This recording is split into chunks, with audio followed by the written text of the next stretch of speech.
नमस्कार दोस्तों, स्वागत है आपका SSC learning point by Singh sir. आज हम करेंगे 4 अगस्त की शिफ्ट 1, वो भी मैट्रिकुलेशन लेवल का फेज 10 के पेपर का। चलिए फिर स्टार्ट करते हैं बिना देरी किए हुए।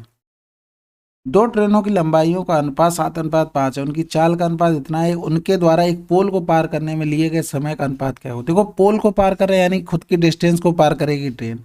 तो ट्रेन की लंबाई 7 है, स्पीड 9 है, तो पहली ट्रेन का समय आ गया। दूसरे का इतनी लंबाई है और चाल कितनी है, 7 है, तो दूसरे का समय आ गया। ठीक है ना। तो इनका रेशियो क्या करो, सिंप्लीफाई, 49 और 45 आंसर आ गया। अगला सवाल।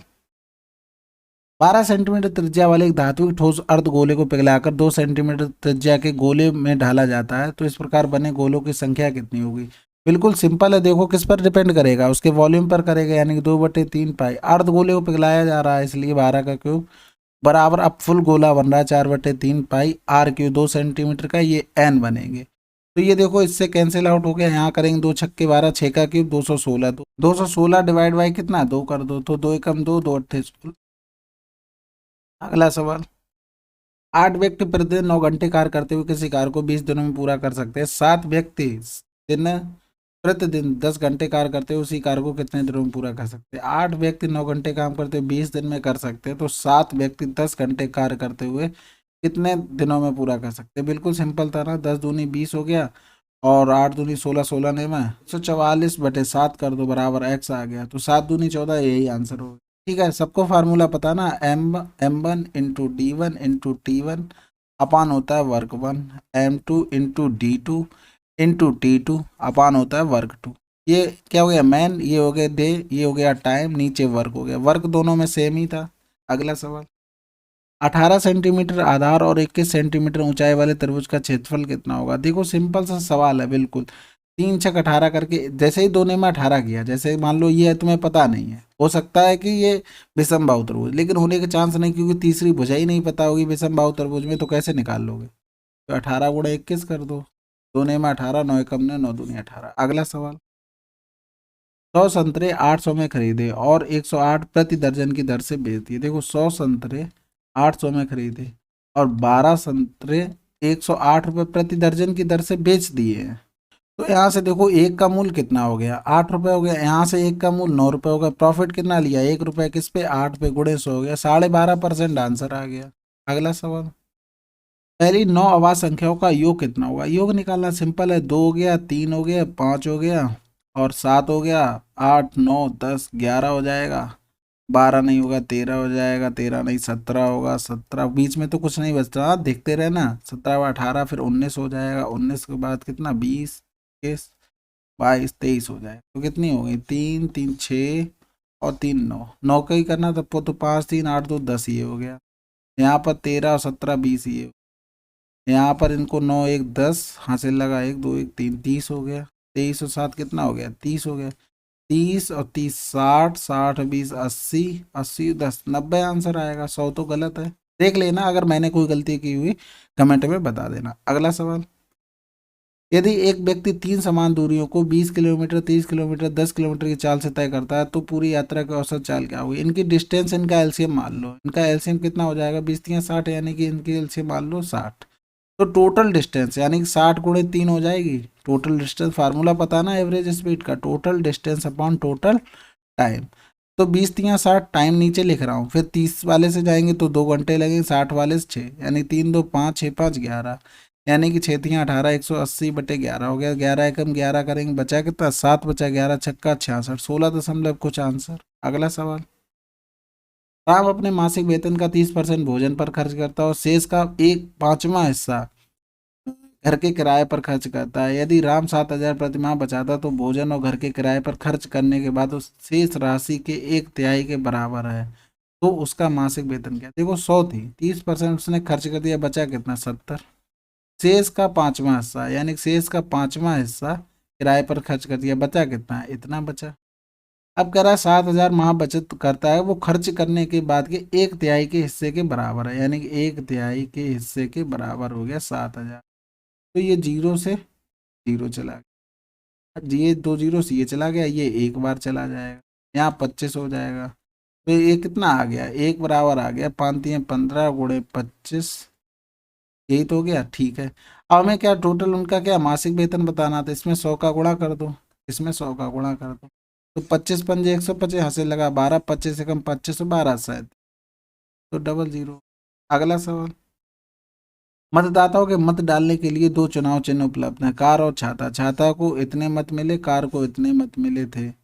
कार के मतों का 120% के कितने मत डाले गए कुल मतों। देखो छाता को मिले 24 और 12, और जो कार के मतों का 120%, यानी कार के मतों का 120% बराबर ये दिया गया। तो सिंपल सी बात ये थी, और कुछ नहीं बोला गया, तो ये हो गया। यहाँ से 12 दूनी 24, 12 एकम 12, यानी कि 2412 एक को मिले, और सी को कितने मिले, मतलब कार को 2010। दो दो चार, दो दो चार, 24 44 22 आंसर। अगला सवाल, a boat covers 18 kilometer downstream in 3 hours and the same distance upstream in 6 hours. The speed of the boat in still water is। देखो सिंपल सवाल है, 18 किलोमीटर कर रहा 3 घंटे में डाउन स्ट्रीम में, यानी कि a प्लस बी बराबर 3 हो गया। तो इस तरीके से लिखना नहीं होता, डायरेक्ट लिखो a प्लस बी बराबर 3 छक्के 18, a माइनस बी बराबर 6 3 18, दोनों को जोड़ दो, 2 का भाग कर दो, यानी 9/2।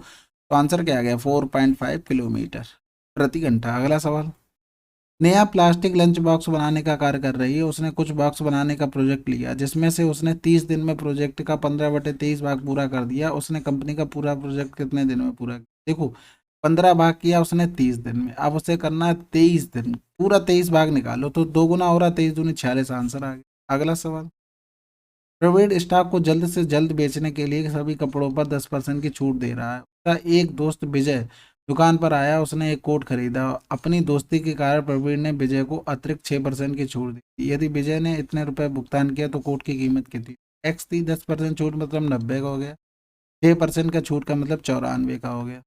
दिया कितने में, 76 14 में। 9 जीरो से जीरो, ये 9 से काट दो, 9 8 72, 4 बचा, और 9 चौक 36 हो गया, 9 छक्का 54 हो गया। यहाँ से कितनी बार चला जाएगा, ऐसा नंबर पकड़ो कि गुणा इसमें भाग करने पर 6 मिल जाए। तो देखो 4 बार जा रहा है ना, ये भी हो सकता है, या तो गुणे 9 हो सकता। तो 4 मिल रहा ऑप्शन में, नहीं मिल रहा, हमें 9 मिल रहा है। तो देखो 9 चौक 36, यहाँ से लगा 3, 9 9 81, 81 3 84, बिल्कुल सेटिस्फाइड हो गया, आंसर आ गया 9000। अगला सवाल, चाय और कॉफ़ी की कीमतों का अनुपात इतना है, एक परिवार द्वारा खपत की गई उनकी मात्रा 5:7 है। चाय और कॉफ़ी पर व्यय का भुगतान कितना हो। देखो 3 और 5 है कीमत, खपत है 5 और 7, तो इनको दोनों गुणा कर दो, 5 3 15, 7 पंजे 35 हो गया क्या उनकी व्यय का। तो यहाँ से काट देंगे, 5 3 15, 5 7 35। अगला सवाल, एक बालिका 4 मिनट में अपने घर से 450 मीटर स्थित पार्क में जाती है और 6 मिनट में वापस आ जाती है। उसकी बालिका की औसत चाल कितनी होगी। तो सिंपल सी बात है, टोटल डिस्टेंस होते हैं, टोटल टाइम फार्मूला सबको पता है। तो टोटल डिस्टेंस 450 जा रही, 450 आ रही है, और उसे 4 मिनट और 6 मिनट यानी 10 मिनट का टाइम लग रहा है। ठीक, किलोमीटर प्रति घंटे में निकालना है, तो सिंपल सा ऊपर हो गया 900 डिवाइड कर देंगे 1000 से, क्या हो गया किलोमीटर, 10/60 कर देंगे। ठीक है, ये जीरो से जीरो, 2 जीरो ये चलेगा, 9 छक्का 54 यानी 5.4 आंसर आ गया। अगला सवाल, प्रति वर्ष 10% के सांकेतिक ब्याज दर से संगत छमाही रूप से देय ब्याज की प्रभावित वार्षिक दर क्या होगी। देखो संगत छमाही कह रहा है, प्रति वर्ष यानी अर्धवार्षिक कह रहा है। तो देखो अर्धवार्षिक में रेट क्या हो जाएगी, 5%। अब वो कह रहा है चक्रवृद्धि वाली, यानी 5+5+5 गुणे 5/100, तो 5×5 10 यानी कि 10.2। अगला सवाल, राम बादाम को क्रय मूल्य पर बेचता है लेकिन गलत वजन का उपयोग करता है और इस प्रकार 25% का लाभ प्राप्त करता है। वह 3.5 किलोग्राम में कितने ग्राम बादाम देता है। देखो सिंपल सा मान लो 1000 ग्राम का मूल्य था 1000 रुपये। ठीक है, 3.5 kg है ना, तो 3500 ग्राम हो गया। ये कितने का उसने बेचा होगा, ये निकालना था। तो ये देखो यहाँ से सिंपल सी बात है, 3500 ग्राम का क्रय मूल्य कितना होगा, 3500 रुपये। क्या होगा, सीपी होगा। समझ में आ रहा है ना। तो देखो यहाँ पर ये जो मूल्य आया ना उसने बेचा है, ये 25% प्रॉफिट पे है। देखो ना, वही तो पूछ रहा है, यानी 125 की वैल्यू है 3500। हम निकाल लेते किसकी वैल्यू कि कितने में उसने बेचा होगा, यानी कि यहाँ पर देखो 100 रुपए की चीज होगी, 25% प्रॉफिट लेता 125 लेता, हमने निकाल लिया भाई 100 की मूल्य कितने की होगी, 25 पंजे 125, 25 चौको 100, 5 7 35, यानी कि उसने 2800 रुपए की चीज बेच दी। यानी कि सिंपल सी बात ये है, उसने यहाँ पर 350 की ग्राम की जगह 2800 ग्राम दी। तब ये जो कुछ प्रॉफिट हुआ 25% वो बना जाके। ठीक है, अगला सवाल है, सबसे बड़ी संख्या ज्ञात कीजिए जो 8, 12, 20, 24 को पूर्णतः विभाजित करती है।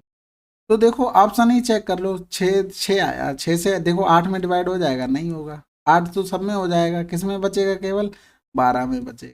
4 देखो सभी को डिवाइड कर देगा, 12 केवल 12 को करेगा, ना 20 को करेगा, 24 को। आंसर 4। अगला सवाल, विजय द्वारा 28,000 की राशि 4 वर्ष की अवधि के लिए चक्रवृद्धि ब्याज की 10% वार्षिक दर से निवेश की जाती है। 10 वर्ष बाद विजय, सॉरी 4 वर्ष बाद विजय का कितना धन मिलेगा। देखो 10% कह रहा है, यानी 10/100 होगा, यानी 10 से चीज 11 हो गई, फिर 10 से 11 हो जाएगी, फिर 10 से 11 हो जाएगी, फिर 10 से 11 हो जाएगी, ये बनेगा जाके। ये यानी कि 1, 2, 3, 4 इधर हो जाएगा, 11 में 121 गुणे 121, यानी 1 हो गया, 12 एकम 12, 12 एकम 12, 24 की 4 हो गया, और यहाँ से लगा 2, 12 144 और 2 146, यानी कि 14641, यानी कि अगर राशि 10,000 है तो इतनी मिलेगी। तो देखो इसकी वैल्यू 10,000 की वैल्यू कितनी थी, 28,000। कितनी थी, 28,000। 1, 2, 3, 4। अब निकालनी किसकी, 14641। ये तो 0 3 चले गए, तो यहाँ से देखो 14641 गुणे करना 28, यानी 14 गुणे 2 करना है, तभी तो कर पाओगे। 28 का तो टेबल याद नहीं होगा। तो 2 एकम 2 हो गया, 2 चौकू 8 हो गया, 2 छक्के 12 हो गया, 2 चौकू 8 1 9 हो गया, 2 एकम 2 हो गया। 14 गुणा कर लो, 14 दूनी 28, लगा 2, 14 8 112, 2 114 की 4 हो गया, यहाँ से लगा 11, 14 दूनी 28, 2811 39 हो गया, यानी यहाँ से लगा 3 हो गया, 14 में 126, 126 और 3 129 हो गया, यहाँ से लगा 12, 14 दूनी 28 और 10 38, 38 और 2 आंसर आ गया। अब डिवाइड में ये देखो 10 बचा था तो पॉइंट लग। अगला सवाल, 10, 15 और 30 का चतुर्थी अनुपात क्या होगा। इतना सिंपल, 5 दूनी 10, 5 तिया 15 हो गया, ये 15 हो गया, 15 तिया 45 आंसर। 10/15 बराबर 30/x। अगला सवाल, 7600 की राशि साधारण ब्याज दर पे 2 वर्ष में इतनी हो जाती है, ब्याज दर इतनी 5% की वृद्धि की जाती है, तो यह राशि कितनी हो जाएगी। सिंपल सी बात है, 7600 में 5% 2 वर्ष में कितना और दे देगा, ये निकाल लो। 5 दूनी 10 हो गया, यानी कि 760 रुपये और दे देगा, यानी कि 7980, 0 8 से 14 4 हासिल लगा 1, 8 9 8 17 7 हासिल लगा 1 आंसर। अगला सवाल, राम अपनी आय में 20% घर के किराए पर और शेष 60% घरेलू खर्च पर व्यय करता है। यदि वह प्रति माह 4600 की बचत करता है, उसकी प्रति माह कुल आय कितनी थी। एक्स मान लो 20% घर के किराए पर, यानी बचा कितना 80%, और शेष का 60% घरेलू खर्च पे बचा कितना 40%, बराबर 4600 आ गया। तो 0 से 0 चले गए, तो 4 एकम 4 हो गया, 4 एकम 4, 4 दूनी 8, सॉरी 4 दूनी 8 क्यों करे, 4 पंजे 20 हो जाए। काट दो 8 से, 8 एकम 8, 3 बचा, 8 चौक 32, फिर 3 बचा, 8 8 3 24 हो जाएगा। ठीक है, 143 के आसपास यही आंसर हो जाएगा।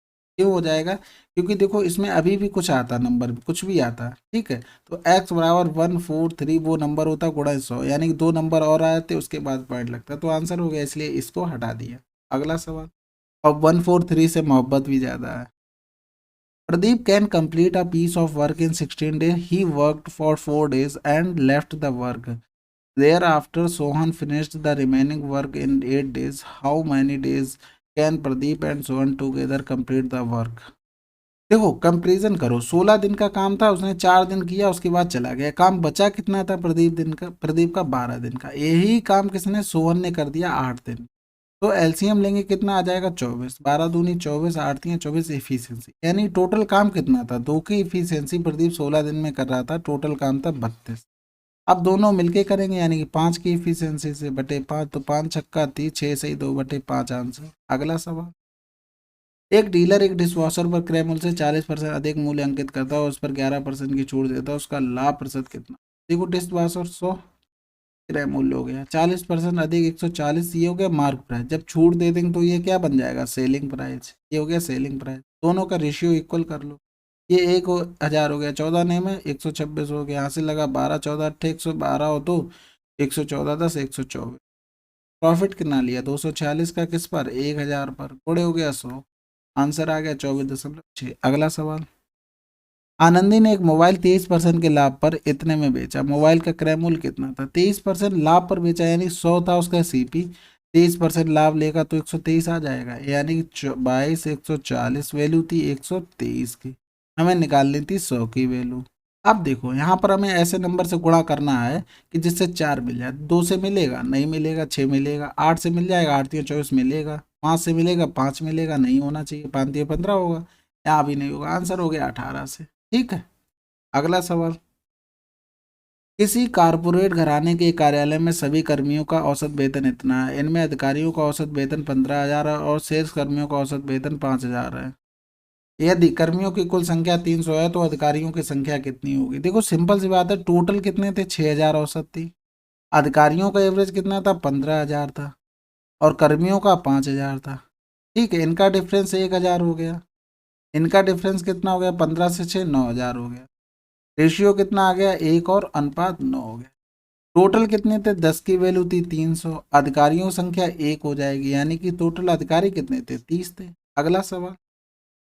चलिए 4 अगस्त की शिफ्ट 1 कंप्लीट हो गई फेज 10 की। हो सकता है ये थोड़ा स्पीड में हो क्योंकि टाइम की थोड़ी शॉर्टेज थी, तो इस वजह से थोड़ा स्पीड में करवा दिया। चलिए फिर मिलते हैं अगले वीडियो में, तब तक के लिए जय हिंद जय भारत।